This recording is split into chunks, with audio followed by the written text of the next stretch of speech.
Haleluya, salam kemenangan iman. Jumpa kembali dengan saya di hari yang diberkati ini.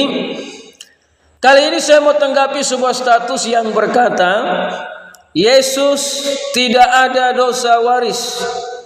Markus 10 ayat yang ke-14. Saudara dengar, Yesus itu tidak berdosa. Yesus itu tidak membawa dosa waris. Yesus itu adalah kudus dan benar. Markus 10 nomor 14 yang saudara buat di sini, ini berbicara tentang Yesus memberkati anak-anak. Jadi Yesus itu datang ke dalam dunia bukan untuk mengajarkan tentang dosa, tapi Yesus Kristus datang ke dalam dunia untuk menyelesaikan dosa manusia. Sejak Adam jatuh di dalam dosa, dan dosa itu merambat ke seluruh manusia. Ya, seperti dalam status ini dia berkata lagi, Paulus ajarkan dosa waris. Roma 5 nomor 12 atau ayat 12. Ten akal mana ten akal. Kita lihat Roma 5 ayat yang ke-12.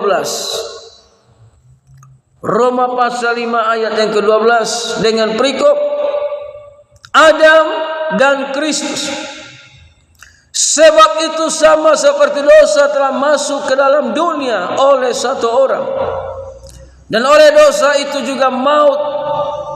Demikianlah maut itu telah menjalar kepada semua orang, karena semua orang telah berbuat dosa. Jadi dosa ini datang dari satu orang, dimulai dari Taman Eden. Namun dosa ini terus menjalar kepada semua manusia. Untuk itulah Yesus Kristus datang ke dalam dunia untuk menyelesaikan dosa manusia, agar manusia bebas dari dosa. Ketika manusia bebas dari dosa oleh kuasa darah Yesus, maka mereka boleh menerima anugerah keselamatan, hidup yang kekal, karena ditebus oleh kuasa darah Yesus. Ayat 13, sebab sebelum hukum Taurat ada, telah ada dosa di dunia, tapi dosa itu tidak diperhitungkan kalau tidak ada hukum Taurat. Sebelum ada hukum Taurat, dosa sudah ada, namun dosa itu belum diperhitungkan. Tapi ketika datang hukum Taurat, jangan membunuh, orang terus membunuh. Jangan berzina, orang terus berzina. Jangan mencuri, orang terus mencuri. Maka dari situlah kita boleh dibebaskan oleh hukum kasih karunia ketika Yesus Kristus datang ke dalam dunia. Jadi dengar, Yesus tidak membawa dosa waris, tapi Yesus Kristus datang untuk menyelesaikan semua dosa manusia.